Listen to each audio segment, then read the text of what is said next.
From the campus of the University of Nebraska at Omaha. Consider This, a program of issues and information behind today's news.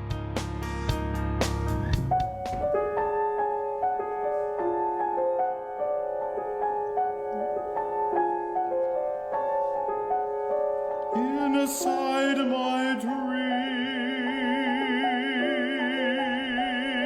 I could faintly see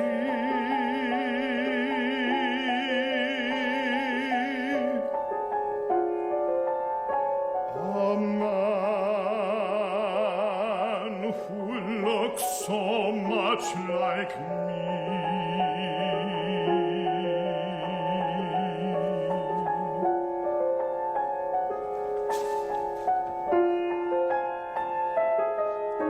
I called to him,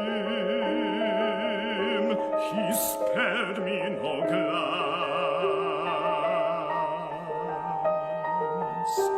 He did not give me half a chance.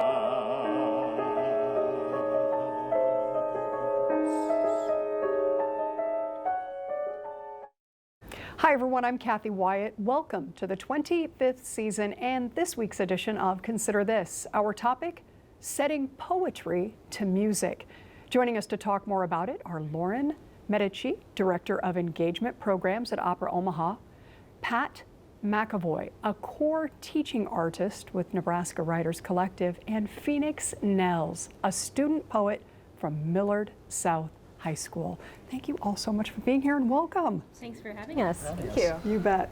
Lauren, I want to start with you. Let's set the stage a little bit. Tell us about Opera Omaha. So Opera Omaha is a professional opera company. We have been here in Omaha and serving Nebraska for over 60 years. And in addition to what you might think of as traditional opera performances that we do at the Orpheum Theater, we have a really robust education and community engagement programming and do about another 100 to 150 events and programs throughout the community all through the year. Wow. And Pat, Nebraska Writers Collective. What's important for us to know about that organization? The Nebraska Writers Collective is an organization that's made up of poets and novelists and singer-songwriters and hip-hop artists and journalists and anyone who just enjoys writing in whatever form they want to write in, whatever means they use to express themselves. So we're a group that goes into the community, and we try to engage the community for self-improvement, for empowerment, to give people a voice when they don't necessarily know how to find their own. So we run workshops in the Nebraska prison system, in Douglas County Youth Corrections, Project Everlast, Project Harmony. We do stuff in 50 some odd middle schools and high schools across the state. We do projects all over the place, and then obviously the one we do with Opera Omaha, the one that we're going to talk about today. And we're going to talk about it actually right now. Fantastic, so several yes. years ago, this is making more sense now. The two organizations came together and said, we're going to empower students and build community through something called the Poetry and Music Project. Lauren, take it away. What is that? Yeah, so we started this project. We're in our 5th year now. This came out of when Opera Omaha commissioned the new opera Proving Up by Missy Mazzoli and Royce Favric.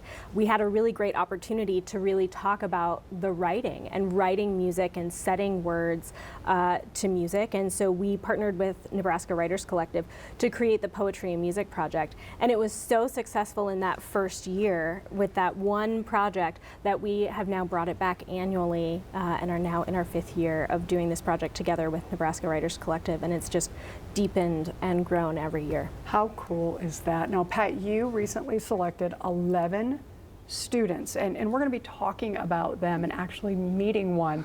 Before we do that, though, I want to give our viewers an idea of what's involved with this whole process, from submission to selection and so forth, and themes, right? Yeah, and so this project generally starts in August and obviously culminates in May. In August, we have conversations with all the stakeholders. So, Lauren, obviously, with Opera Omaha, us at the Nebraska Writers Collective, the composers that are going to be the ones that are actively choosing the poems for the year. And then this year, we got to work with a visual artist that was excellent. He's doing the Nebraska Flatwater Project, and we tried to bring in as many sort of stakeholders, as many people as we could, to to formulate a more robust vision of Nebraska to represent, right? Like we didn't, poetry and opera are not things that people always see that they go together so naturally. Visual artists, like we try to get as many different kind of artists into a room and have those conversations and see how we can tie those things together. So we had those conversations, and since Nebraska Flatwater Project is so very, very driven by the landscape of Nebraska and the people of Nebraska, I thought it would be interesting to talk about sort of nature, right? And so that was, after all the conversations, I was just taking notes the whole time, just taking notes. I wasn't doing much talking. I was just listening to other artists and their inspiration and hearing what they would like to see come out of this. And it was all about nature, but nature's big, right? Nature's massive, and it's very difficult to just be like, here, students, write a poem about nature, and we may turn it into a operatic piece. And so we broke it down into very specific parts about nature that are a little bit more digestible and a little bit easier to write poetry prompts to. And so we gave them, for example, we gave them solace in nature, finding that peace in nature. And the prompt was all about being alone doesn't always mean you're lonely, right? Like there's these things that you can connect to, and we try to make them as sort of as diverse as possible. One of Adam from Flatwater Project, one of his big focuses was neurodiversity in his art, and so I made sure that every prompt sort of had a alternate way to think about these things, or a different way. Like if you haven't been in nature, if you haven't gone out and hiked in a forest every weekend, like what does nature mean in your community? What does nature mean, on 42nd in Dodge as opposed to 232nd in Dodge or something like that. I mean, these things, what you see in your community, those are all things that we had to consider because we want this project to be as diverse as possible, as big as possible, as reaches as many students as possible. And so you have to really, when you're setting the prompts back in August, September, before we start doing the things, we're really trying to get, to encapsulate as many people as we can. So once we get those out, they get disseminated to the different schools, to all the schools that are interested, and then we start running writing workshops where we'll go in and we'll actually teach them how to add musicality to their poetry, right? So that they can, we teach them sort of these subtle tricks to add, okay, now we can add alliteration or assonance or consonants or all these different little things that make the songs that you really love the songs you really love. The things that make lyrics memorable are these things that writers do that sometimes they don't even know that they're doing. And so we teach them that. We show them examples of Olivia Rodrigo is so popular with the high schoolers, middle schools. So I broke down a piece of her writing and said, this is exactly what she's doing, and this is exactly why this is such a fun song to sing along to, because of the repetition of sound in these things. And then the composers will come in and help us, and they'll be like, in opera, this is what this does, or like the sound that a B makes is a different sound than the S makes, and here's how we discuss that in opera. And so we give it to them on multiple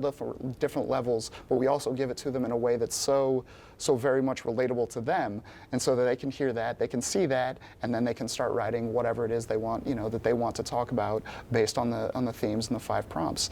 And after after they've done their writing, we give them a chance to we'll offer feedback if they like, and then they submit, and it's all up to the 2 composers. It's and what moves them and what drives them to want to work with this student or this poem.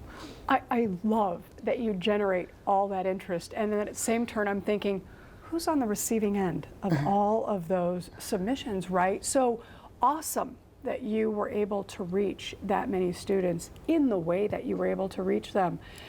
But I have to ask, Pat, you've got to narrow it down to 11. How does that happen? That's mostly, like I said, that's mostly the job of the composers. They're the ones that ultimately are, if you give me a writing prompt and you tell me to write about something I have no idea about, it's going to be tough for me to really formulate something that, even as a writer, I can give you something. If you're like, Pat, I want a birthday card for a 5-year-old, okay, well, I'll write you something, but like that's not a type of writing I've done in a long time, right? So I think that the composers we give them the leeway to pick who they want to work with, because I think it's important that they're driven, that they're moved by a piece of writing.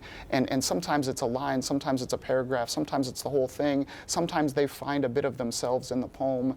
Sometimes they just want to explore more about the depth of the poem. Whatever it is, like they pick, we let them choose, because they're the ones ultimately that are going to set this thing to music. And that collaboration, once I teach the poet all that I can, then it's up to them and the composer to come together to make that that art. And that's what we want it to be about, is the artists, the poets that we let submit, and the composers, the artists that are going to set this.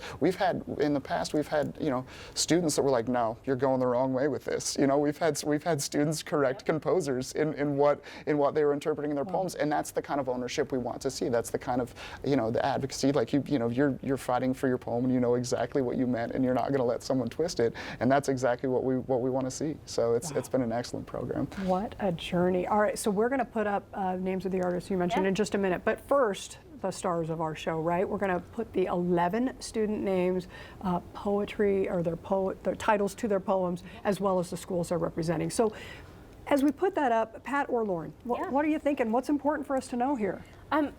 What's really exciting is all of these poets, they really range in age, from everything from third graders to seniors in high school. And so also their poems really range from, there's a poem in here that's about a jellyfish. And then there's, beautiful poems about nature that are really deep and heartfelt. And I think what's really beautiful about having our composers choose what they're inspired by is there's a broad range in these poems that also shows up that there's a broad range in the songs that you'll hear. And so there you can really see all of the kind of possibilities of what it can sound like to set poetry to music, and some of those kind of different musical elements and styles that will show up in the project. Very cool. Let's take a look at the artists now. You had referenced them earlier, but let's look at these people. So either one of you, go ahead.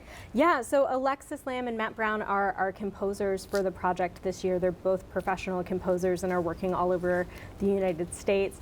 Jared, Fernando, and Jamie are our Holland Community Opera Fellows, so they're with us full-time at Opera Omaha. This is just one of the community-engaged projects that they're doing with us.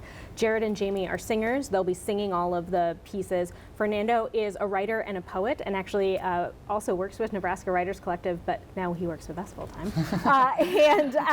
And he'll be hosting the concert along with Matt Mason, our Nebraska State poet, and also with Nebraska Writers Collective. And then Sean Kelly is our fabulous head of music at Opera Omaha, and he will be playing piano for the whole thing.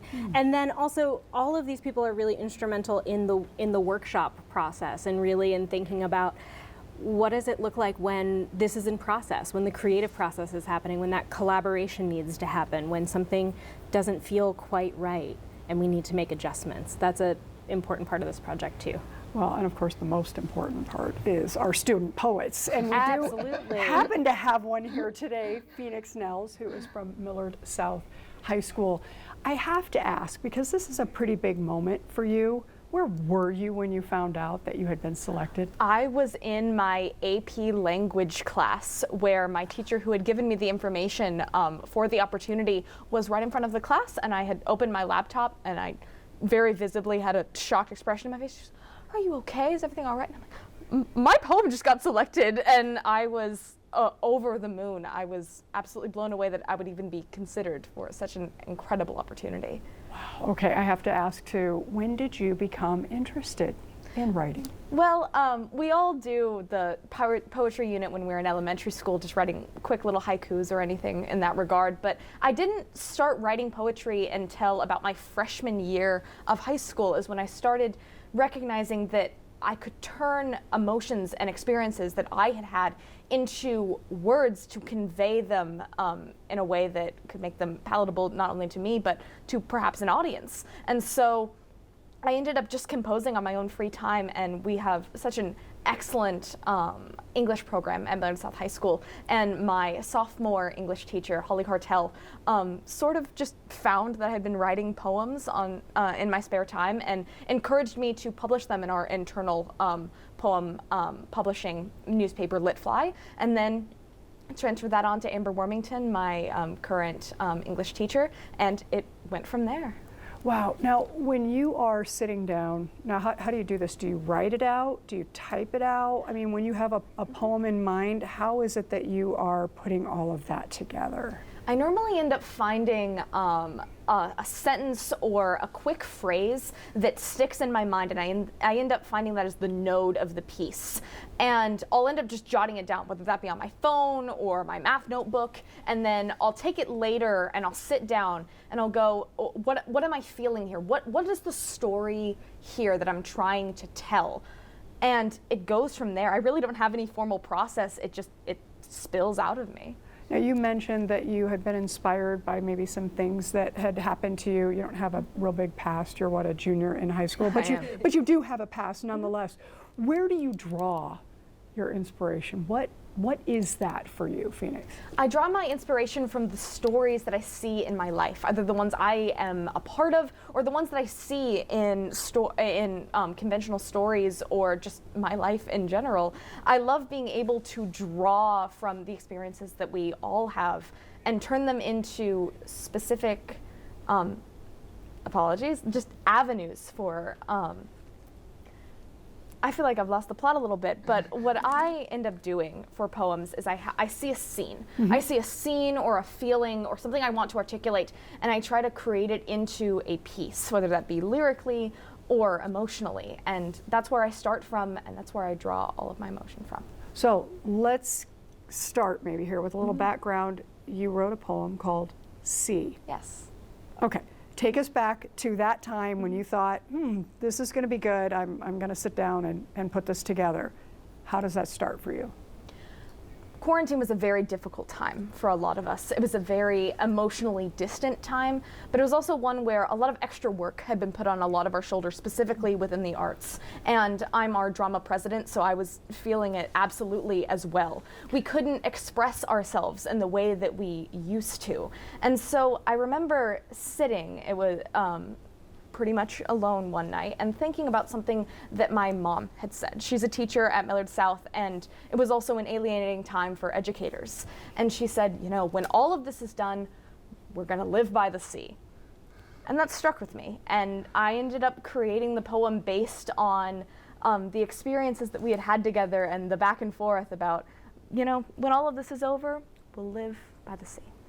Wow, would you mind reciting this poem for us? When all of this is over, we'll live by the sea. You told me that once, eyes sagging and tired, looking for a way out, desperate and adrift.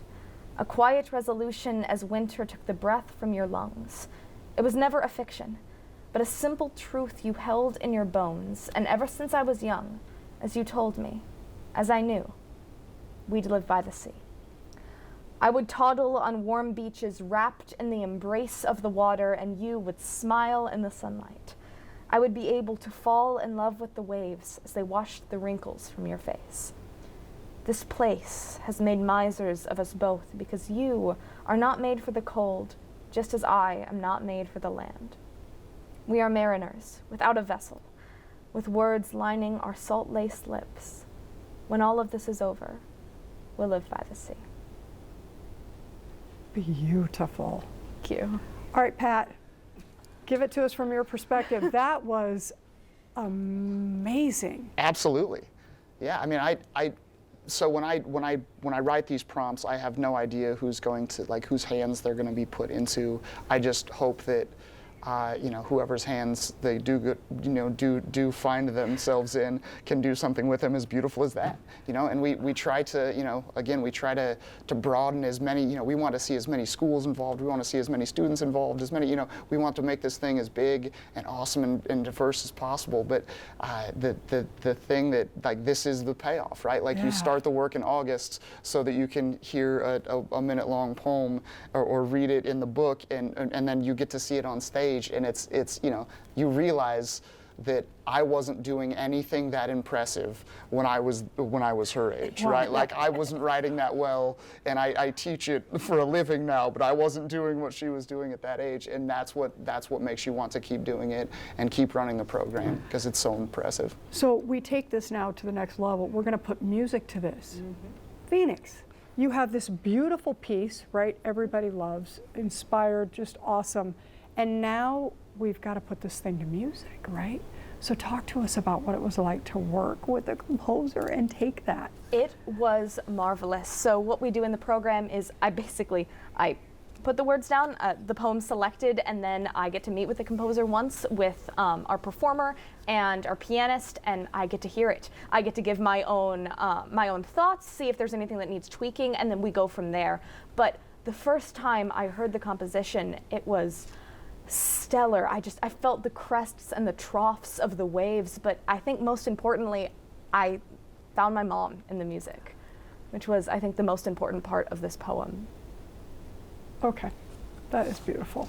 All right, so I have to ask, when we were talking earlier about, that composer getting your piece, was there anything about what had been done that you thought, ooh, if we could just do that a little differently, I think it would be a little more reflective of your mom, right? Yeah? I'm a very musical person, so while I may not have a melody in mind when I'm crafting a piece, I may have a meter going. And there's one segment where I felt that the music should swell a little bit more than it was, and that was really my only little tweak that I had. And Alexis was absolutely game to just whatever I needed, and we made that quick little tweak, and there was just that little difference made it feel like the piece just came alive a little bit more. Okay, so I have to ask now, you've been through this process, written, worked with a composer, and now you're going to have people coming to see this, right? How are you feeling about that? I know it seems kind of like a trite question, but holy cow, this has been quite a journey, right? I'm very deeply excited.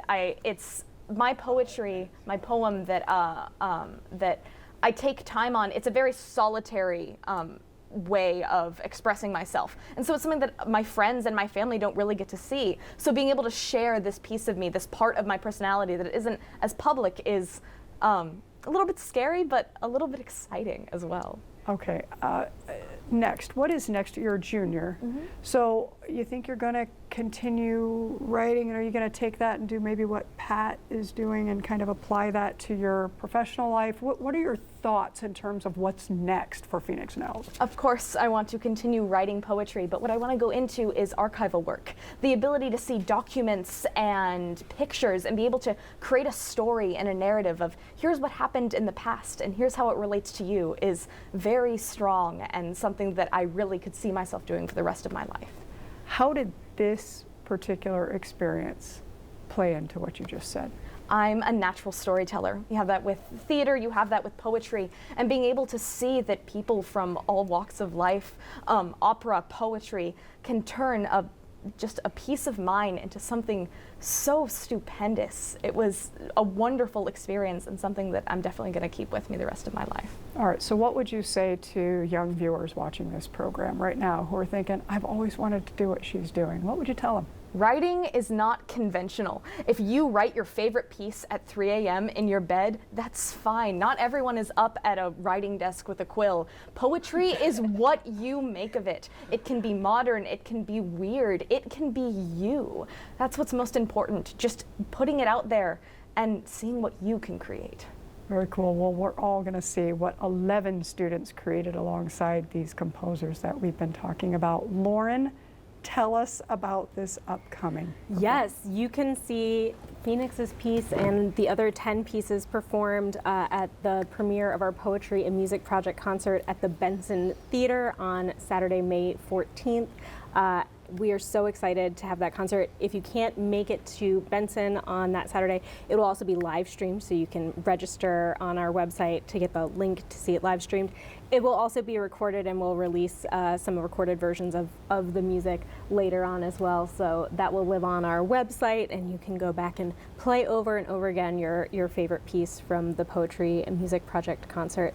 And then we're having a special performance the following day on the 15th at Gallery 1516, where a few of the pieces that are really specifically tied to the Nebraska Flatwater installation there will be performed, as well as getting to experience that installation in that gallery space. So that's a kind of second opportunity to experience some of the music from this project. And Pat, I can't even imagine what this is going to be like to have people actually coming in to the venue to experience this, right? Oh, absolutely. And like I said, me sitting in my apartment and still like sort of in that post-pandemic and trying to figure out how to tie all of these other artists' ideas into one, and those little things, the little things that I jot down, become these big things, and that's exactly. And then you get to read the poems. You're like, God, this is so excellent. And now I'm going to get to see the music that was, like the whole project is just so excellent for us. Like, and to see it start so small and grow and grow and grow and grow into this awesome visage of self-expression is so excellent. Wow, Lauren, we have about 30 seconds remaining. I'm going to give you the final word. What do you think? I just would say that if this is the thing that you're interested in and inspires you, we're just so lucky that we do this. We've made this an annual project. And so, keep an eye out in September and October, and we'll have new themes and new prompts, and we just encourage students to submit any pieces of writing and poetry that relate to those themes and prompts, because we never know what inspires a composer. It's not judged, it's just what inspires them to create music. Okay, so Lauren Pat Phoenix talking to us today about the Poetry and Music Project. Folks wanting more information can go to either of these websites, anywriters.org, operaomaha.org, and there is the phone number for Opera Omaha. Thank you so much for joining us. Best of luck to you, Phoenix. We'll have to follow up with you years down the road. Thank you all so much for being here. To our students who are working so hard behind the scenes, and of course, to all of you for watching. As we close a look at Midtown Crossing in Omaha as seen through the lens of Dee Warren, a junior at UNO. We will see you next week.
Consider This is an issues and information program produced by UNO Television.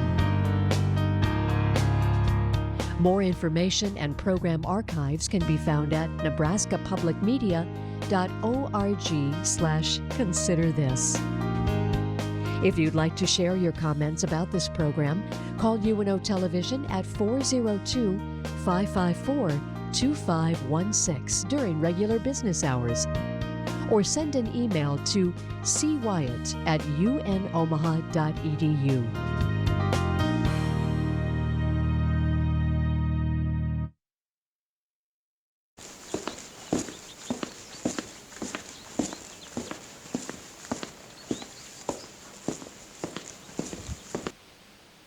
Going down 180 steps.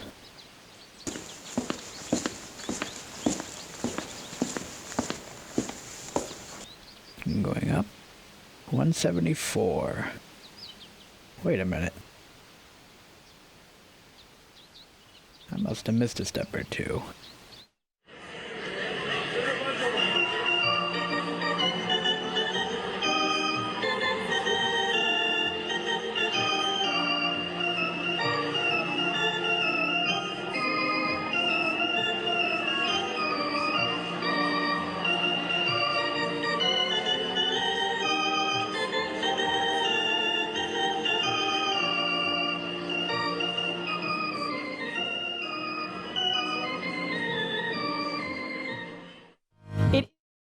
running Omaha-based statewide television program on the air today.